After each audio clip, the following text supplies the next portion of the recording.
प्रधानमंत्री ने लोकसभा में राष्ट्रपति के अभिभाषण पर धन्यवाद प्रस्ताव का जवाब देते हुए कहा कि आज देश में स्थायी और फैसले लेने वाली सरकार है। आरबीआई ने रेपो दर में 25 आधार अंकों की बढ़ोतरी की। बैंकों के सहयोग से सिक्कों की वेंडिंग मशीन शुरू करने की घोषणा।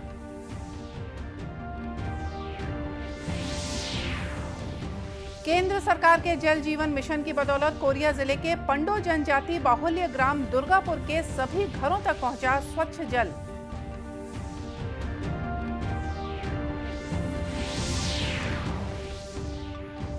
और राजनांदगांव में आज से शुरू हुआ महंत राजा सर्वेश्वर दास अखिल भारतीय हॉकी टूर्नामेंट। देश की नामी 22 टीमें ले रही हैं हिस्सा।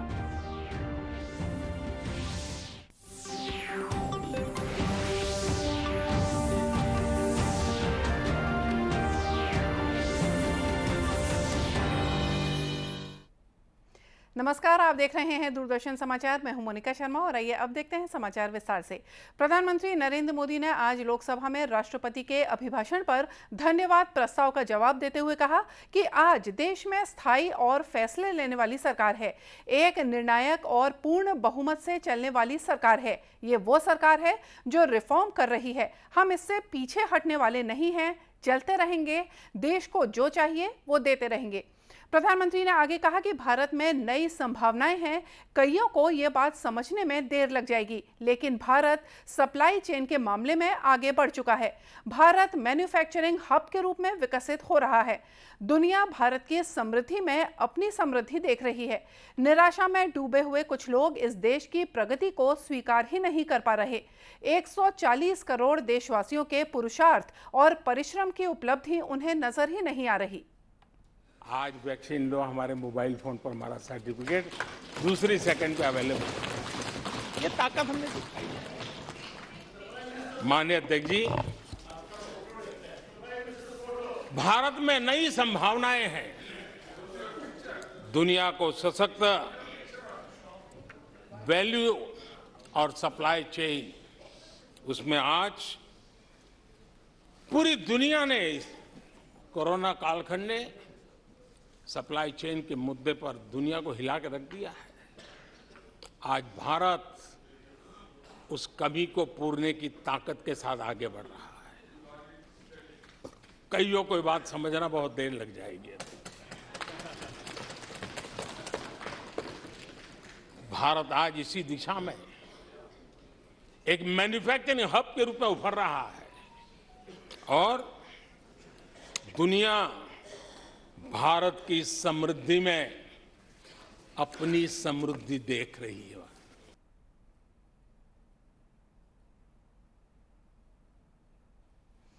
प्रधानमंत्री ने कहा कि चुनौतियों के बिना जीवन नहीं होता है। चुनौतियां तो आती हैं, लेकिन चुनौतियों से ज्यादा सामर्थ्यवान है 140 करोड़ देशवासियों का जज्बा। उनका सामर्थ्य चुनौतियों से भी ज्यादा मजबूत, ज्यादा बड़ा है।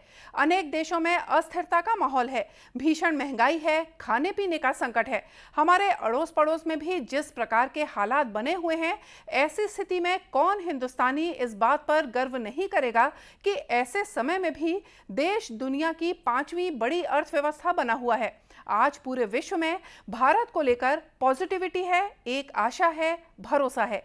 ये भी खुशी की बात है कि आज भारत को विश्व के समृद्ध देशों के समूह G20 की अध्यक्षता का अवसर मिला है।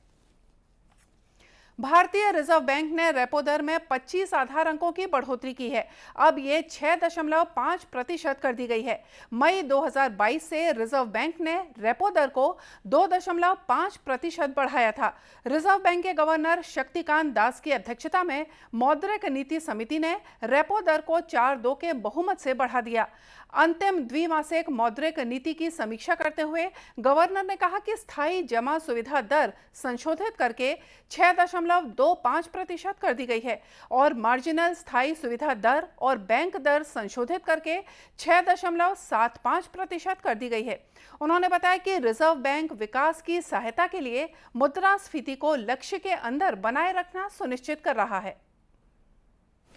As you would be aware, the Monetary Policy Committee, that is the MPC, met on 6th, 7th and 8th February Based on an assessment of the macroeconomic situation and its outlook, the MPC decided by a majority of 4 members out of 6 to increase the policy repo rate by 25 basis points to 6.5% with immediate effect.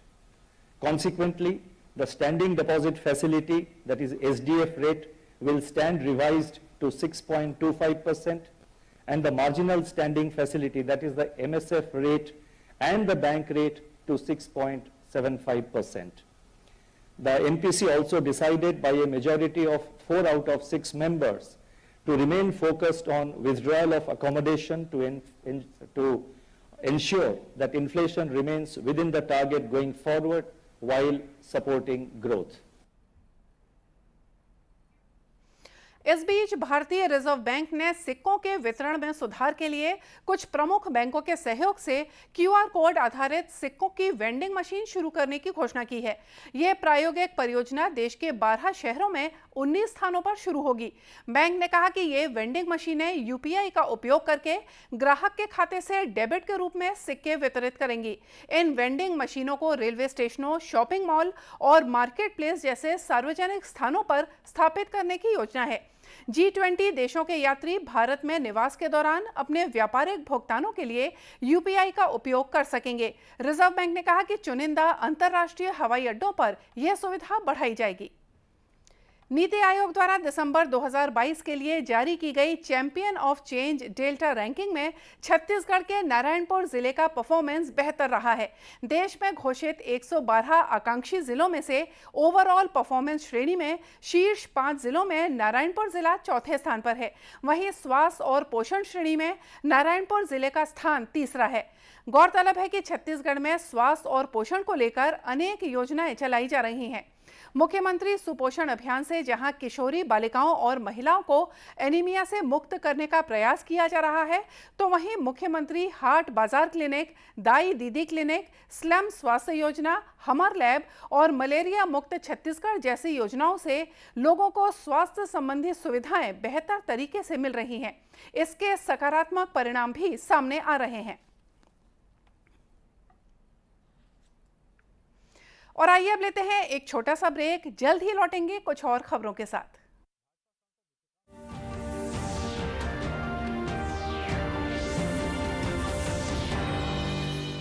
क्या बात है, बहुत fit लग रहा है। 3 महीने में पैसे डबल? वाह, फास्ट और हाई रिटर्न्स भी। क्या स्कीम है? कल तो नहीं थी यहाँ। और कल होगा भी नहीं। तूने कभी 5 ओवर में डबल सेंचुरी मारी है? ऐसे स्कीम के बहकावे में आके हम धोखा खा सकते हैं। और आरबीआई कहता है अपना पैसा सुरक्षित रखो और समझदारी से निवेश करो। अगर ज्यादा रिटर्न के पीछे भागोगे तो रिस्क भी उतना ही उठाओगे।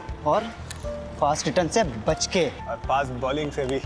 आरबीआई कहता है जानकार बनिए, सतर्क रहिए। क्या शर्मा रहा है? दांत खाज खुजली है, सबको होती है। जालिम लोशन मुझे दादी ने दिया और बोली जालिम रोगों पर पड़े भारी। जालिम लोशन है पुराना खिलाड़ी, जो पुराना वही बेहतर है। जालिम lotion, fastest, trusted, tested, PDO से। जालिम लोशन।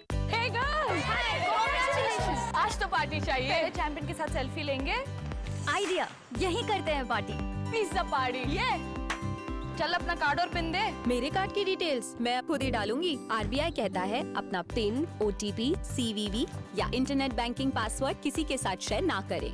ऑनलाइन बैंकिंग सिर्फ अपने कंप्यूटर, मोबाइल और सिक्योर नेटवर्क से करें। बाय गर्ल्स, कहाँ जा रही है? सुना नहीं? No sharing. आरबीआई कहता है जानकार बनिए, सतर्क रहिए। क्या शर्मा रहा है? दांत खाज खुजली है, सबको होती है। जालिम लोशन मुझे दादी ने दिया और बोली जालिम रोगों पर पड़े भारी। जालिम लोशन है पुराना खिलाड़ी, जो पुराना वही बेहतर है। जालिम lotion, fastest, trusted, tested, PDO से। जालिम लोशन।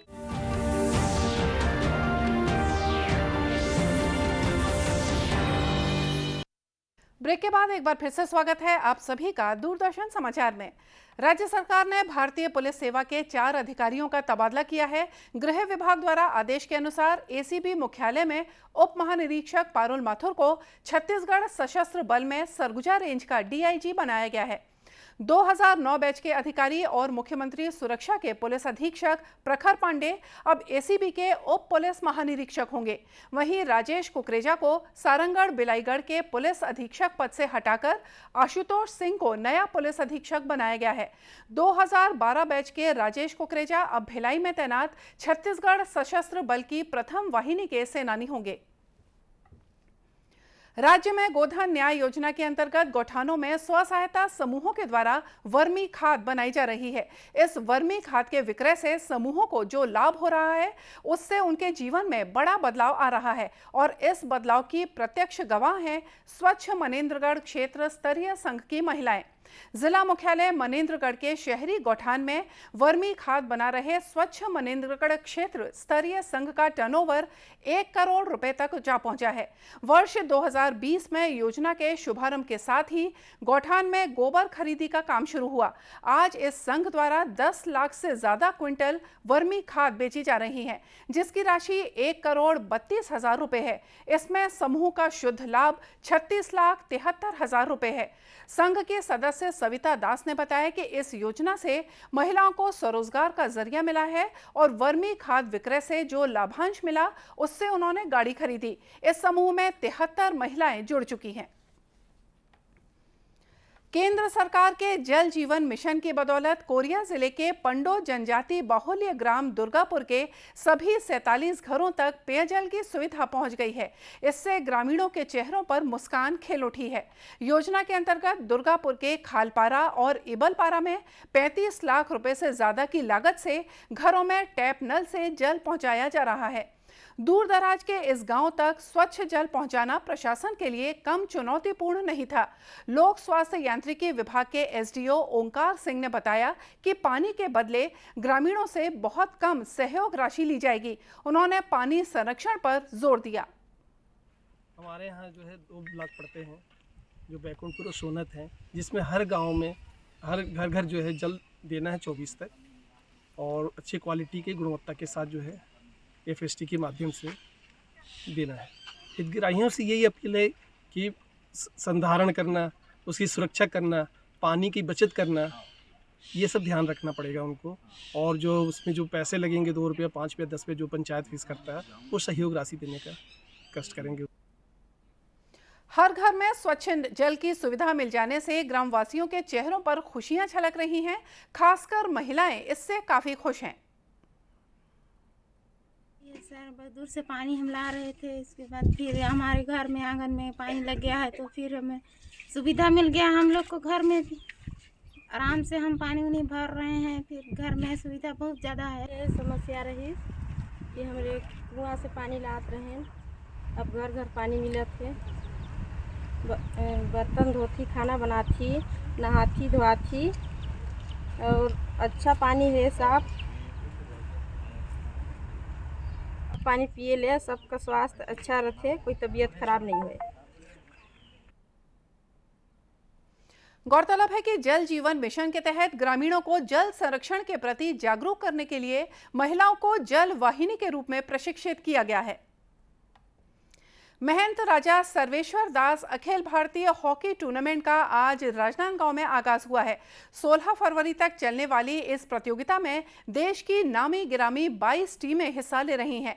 उद्घाटन कार्यक्रम में मुख्य अतिथि के रूप में छत्तीसगढ़ राज्य अंत्यावसायी सहकारी वित्त और विकास निगम के अध्यक्ष धनेश पाटिला उपस्थित थे। कार्यक्रम की अध्यक्षता राज्य युवा आयोग के अध्यक्ष जितेंद्र उदय मुदलियार ने की। छत्तीसगढ़ हॉकी संघ के अध्यक्ष फिरोज अंसारी ने बताया कि कोरोना संक्रमण के चलते इस प्रतियोगिता का आयोजन पिछले 2 सालों से नहीं हो पाया था। उन्होंने बताया कि प्रतियोगिता में विजयी टीम को 2.5 लाख रुपए नकद और रजत कप, वहीं उप विजेता टीम को 2 लाख रुपए नकद और रजत कप दिया जाएगा।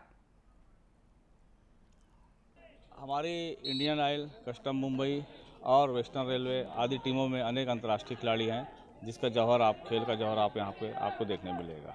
प्रथम प्राइज 2.5 लाख रुपए का है और द्वितीय प्राइज 2 लाख रुपए का नगद पुरस्कार यहाँ पे। इसके साथ ही चांदी की ट्रॉफी दी जाएगी। प्रत्येक मैच में 1500 रुपए का मैन ऑफ द मैच का पुरस्कार भी आयोजन समिति द्वारा दिया जाएगा। स्पर्धा में रोजाना 2 मैच होंगे। आज उद्घाटन मैच नवल टाटा अकादमी जमशेदपुर और रिपब्लिकन मुंबई के बीच खेला गया, जिसमें जमशेदपुर की टीम ने 7 के मुकाबले 8 गोल से जीत हासिल की। और इसी के साथ ये समाचार बुलेटिन यही समाप्त हुआ। नमस्कार।